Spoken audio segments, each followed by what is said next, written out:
جب دو خواتین آپس میں ملاقات کرتی ہیں، وہ جن کے پاس بہت سارا ہی فالتو وقت ہوتا ہے، تو اکثر یہ ہوتا ہے کہ وہ کسی نہ کسی تیسری خاتون کے بارے میں فضول باتیں کرنے لگ جاتی ہیں۔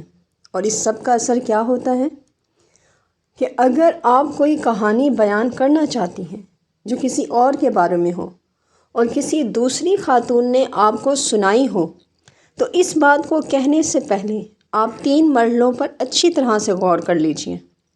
یہ 3 بالکل مختلف مرحلے ہیں۔ پہلا مرحلہ تو یہ ہے کہ آپ جو کچھ کہنے جا رہی ہیں کیا وہ سچ ہے، اور دوسرا مرحلہ یہ ہے کہ کیا یہ ضروری بات ہے۔ آپ اپنے ذہن میں ان سوالات کے سچے جوابات تلاش کریں۔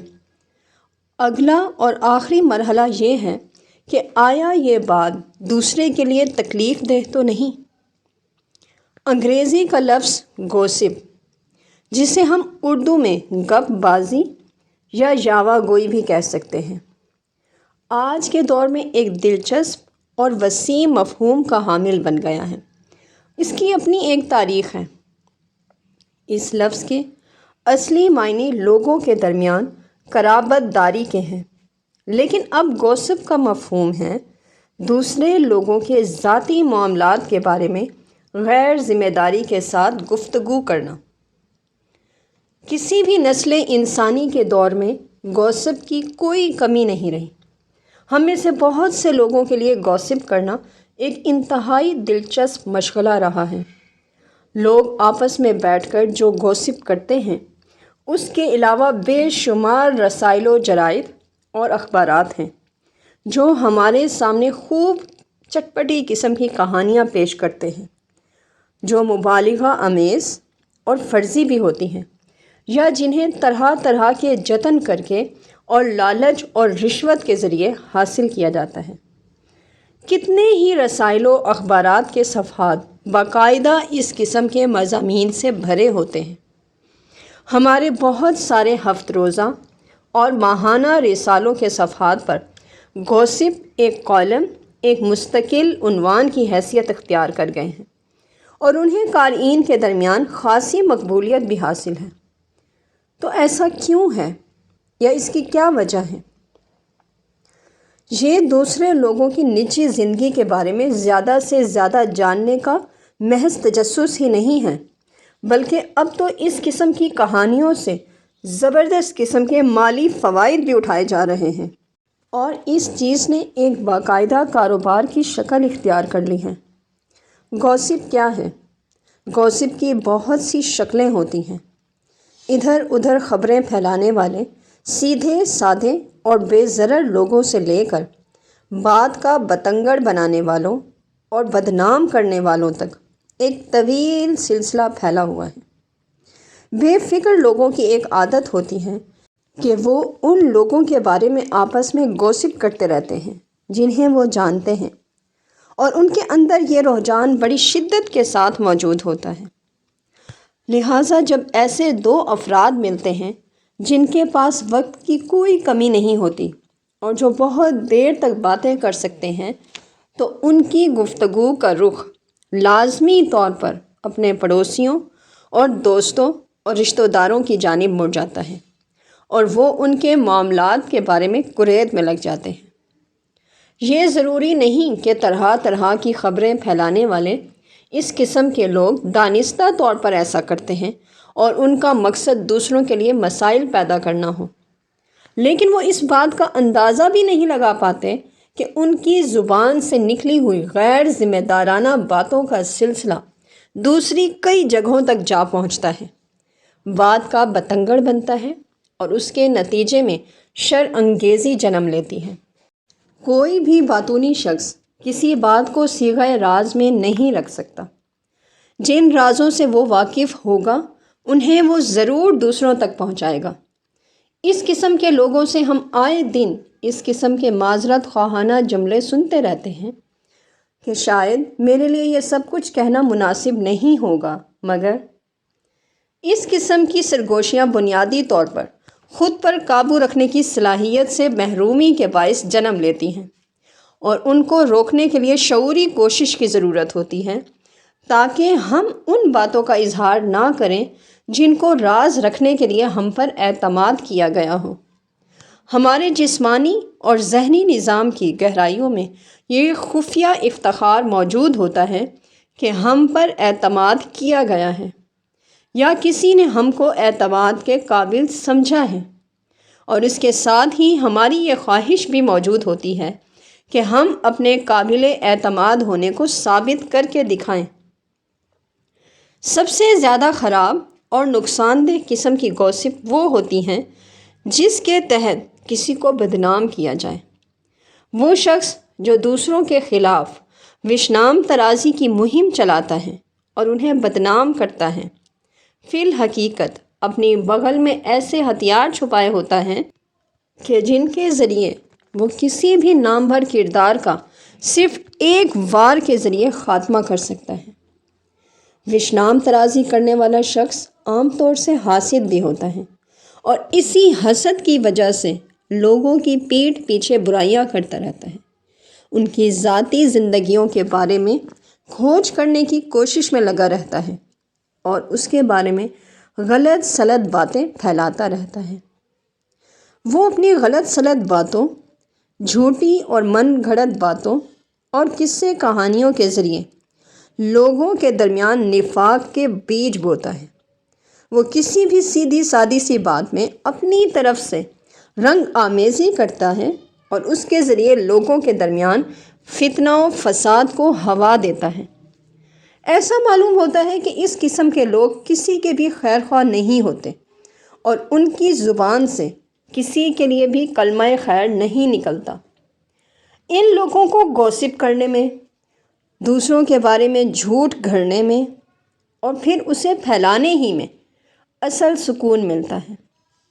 گوسپ کرنے والے شخص کے بارے میں کسی نے کیا خوب کہا ہے کہ وہ چیختے ہوئے گولے سے بھی زیادہ ہلاکت انگیز ہوتا ہے۔ وہ لوگوں کو ہلاک کیے بغیر ہی فتح حاصل کر لیتا ہے۔ وہ مکان کو مسمار کر دیتا ہے، دلوں کو توڑ دیتا ہے اور زندگیوں کو تباہ کر دیتا ہے۔ وہ ہوا کے دوش پر سفر کرتا ہے، وہ کسی کی معصومیت کی پرواہ نہیں کرتا، اور کسی بھی قسم کی پاکیزگی اس پر اثر انداز ہی نہیں ہو سکتی۔ وہ سچائی کا احترام بالکل نہیں کرتا، انصاف کے لیے اس کے دل میں کوئی عزت نہیں ہوتی، اور وہ بے سہارا لوگوں کی کوئی مدد نہیں کر سکتا۔ اس کے ظلم و ستم کے شکار لوگوں کی تعداد ریت کے ذرات کی طرح بے شمار ہوتی ہے، اور وہ عام طور سے بالکل معصوم ہوتے ہیں، کبھی نہیں بھولتے اور بہت کم کسی کو معاف کرتے ہیں۔ ایک خبر ایک زبان سے دوسری زبان تک پہنچتی ہے تو اکثر اوقات وہ رائی کا پہاڑ بن جاتی ہے۔ یہ مبالغہ آرائی، خواہ ارادی طور پر ہو یا غیر ارادی طور پر، اس سے کچھ فرق نہیں پڑتا، اور نتائج وہ تو بہرحال دونوں صورتوں میں ہی خراب آتے ہیں۔ اور چونکہ وہ شخص جس کے خلاف سرگوشیوں میں باتیں بنائی جا رہی ہیں اور اسے رسوائی کا نشانہ بنایا جا رہا ہے، کسی بھی دوسرے شخص کے سامنے اپنی صفائی بھی پیش نہیں کر پاتا، کیونکہ وہ تو بے خبر ہوتا ہے، تو وہ شخص بدنامی اور رسوائی کا شکار ہو جاتا ہے، اور اس کے خلاف جو غلط سلط باتیں پھیل جاتی ہیں ان کا تدارک کرنا تقریباً ناممکن ہو جاتا ہے۔ گوسپ ایک ایسی آگ ہے جو نیک نامی کو جلا کر خاک کر دیتی ہے۔ بہت سارے معصوم لوگ ایسے بیانات اور کہانیوں کے ذریعے شدید ذلت اور رسوائی کا شکار ہو گئے ہیں جن کی سچائی کا شائبہ تک موجود نہیں تھا، اور اس طرح وہ بے گناہ اور بے قصور لوگ عام لوگوں کی نفرتوں کا، ذلتوں کا اور ناپسندیدگی کا شکار ہوئے۔ نیک نامی میں اگر ایک بار بھی داغ لگ جائے تو پھر اس کو کسی بھی طرح سے دھونا تقریباً ناممکن ہوتا ہے، اور یہ ایک ایسا نقصان ہے جس کی تلافی کا کوئی راستہ موجود نہیں ہے، اور جو کچھ کھو جاتا ہے وہ دوبارہ واپس نہیں مل سکتا۔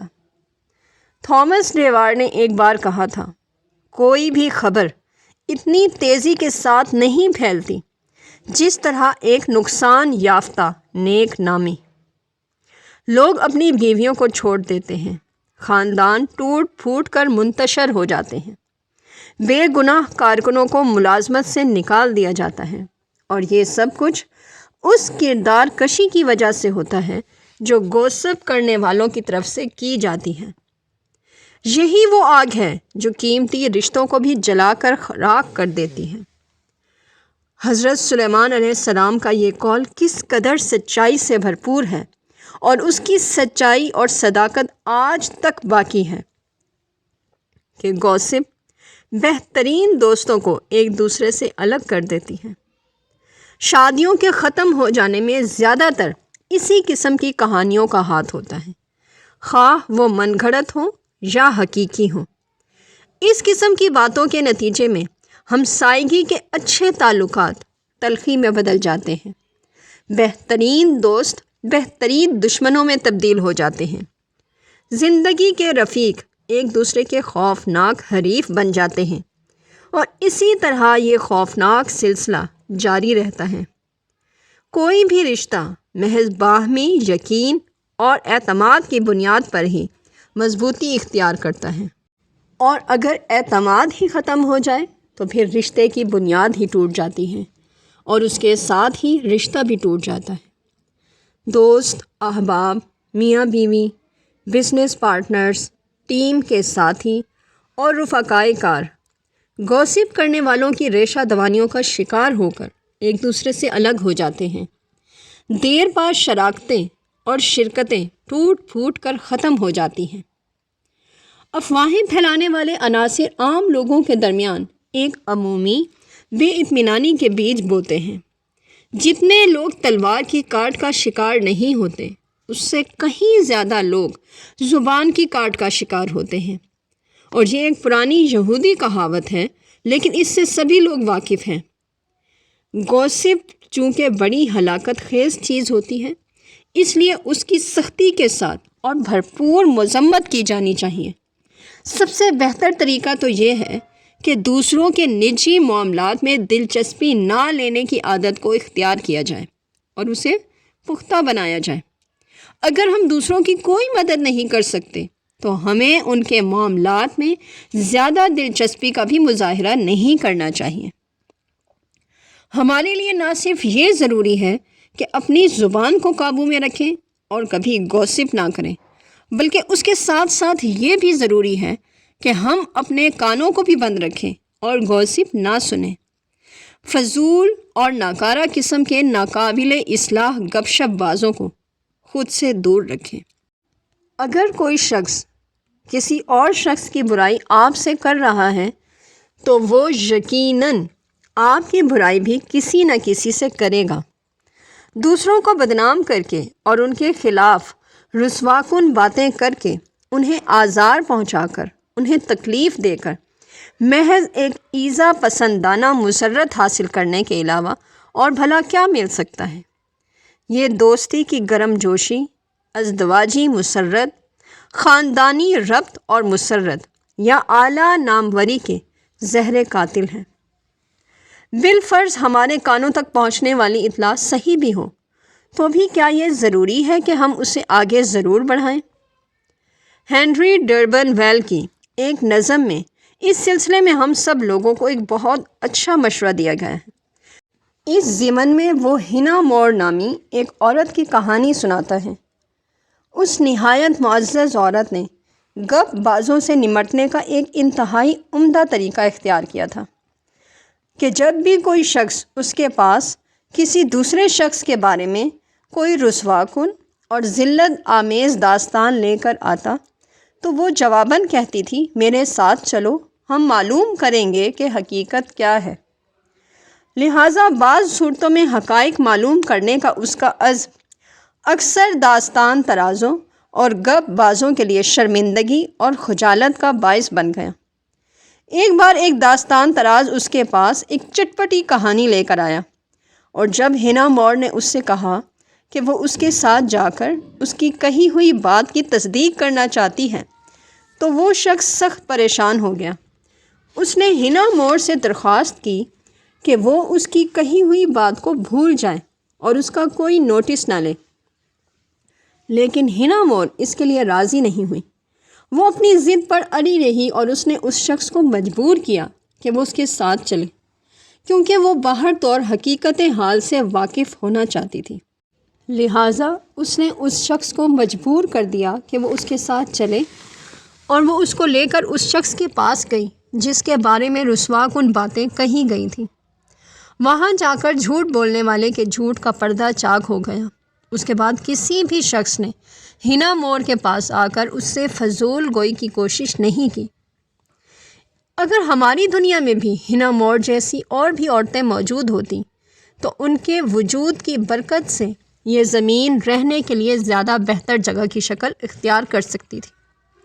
ہم اس بات کو اپنے لیے باعث افتخار سمجھتے ہیں کہ کوئی ایسا شخص ہمیں اپنے اعتماد میں لے جسے ہم محترم گردانتے اور جس کی عزت کرتے ہیں، لیکن یہ افتخار ایسا نہیں ہونا چاہیے کہ جس کی ساری دنیا میں نمائش کی جائے اور سارے لوگوں کو اس کے بارے میں بتایا جائے، اور ایک بار اگر اعتماد کو ٹھیس پہنچا دی گئی تو پھر یہ دوبارہ کبھی بھی پورے طور سے بحال نہیں ہوتا، اور ہم اس اعتماد کے افتخار سے محروم ہو جاتے ہیں۔ دوسروں کی کہی ہوئی باتوں سے کبھی بھی مطمئن نہیں ہونا چاہیے۔ یہ تقریباً ہمیشہ ہی پورے طور پر صحیح نہیں ہوتی، لہٰذا اس بات کا یقین حاصل کر لیجئے آپ کو تمام حقائق براہ راست طور پر معلوم ہوں۔ صرف دوسروں کی کہی ہوئی بات سن لینا کافی نہیں ہے، بلکہ اس کی تصدیق کرنے کی بھی اشد ضرورت ہوتی ہے۔ کسی کی کہی ہوئی بات کو کہیں اور دہرانے سے پہلے اچھی طرح سے تحقیق کر لیں۔ دوستوں اور دشمنوں کے بارے میں رسوا کن باتیں سننے سے انکار کر دیجیے۔ اس بات کے لیے کافی حوصلے کی ضرورت ہوتی ہے کہ ہم ایسی چٹپٹی باتوں کو سننے سے انکار کر دیں جنہیں ہمارے ارد گرد کے لوگ بڑے ذوق و شوق کے ساتھ سن رہے ہوں۔ اپنے آپ پر قابو رکھنا ایک مشکل مسئلہ ہوتا ہے، نامور بننا کوئی آسان کام نہیں ہے۔ ایک پرانی کہاوت کے ذریعے اس نکتے کی عمدگی کے ساتھ وضاحت کر دیتی ہوں کہ نہ تو برا سنو، نہ برا کہو اور نہ برا دیکھو، ورنہ پھر تمہیں کسی بھی پارٹی میں مدعو نہیں کیا جائے گا۔ اپنے آپ کو الگ تھلگ رکھنے کے لیے بڑے حوصلے کی ضرورت ہوتی ہے۔ اگر کوئی شخص یہ دعویٰ لے کر ہمارے پاس آتا ہے کہ اس کے پاس ایک ایسی سچی کہانی موجود ہے جو ہمیں ضرور سننی چاہیے، تو بہترین طریقہ یہ ہے کہ اس کی بات سننے سے پہلے ہم اپنے آپ سے یہ 3 سوالات ضرور پوچھیں۔ پہلا سوال یہ ہے کہ آیا اس بات کو جاننے سے میرا کچھ فائدہ ہوگا؟ دوسرا سوال یہ کہ آیا اس کو دہرانے سے کوئی فائدہ ہوگا؟ اور تیسرا اور آخری سوال یہ کہ آیا اس شخص کو کوئی فائدہ ہوگا جس کے بارے میں بات کہی جا رہی ہے؟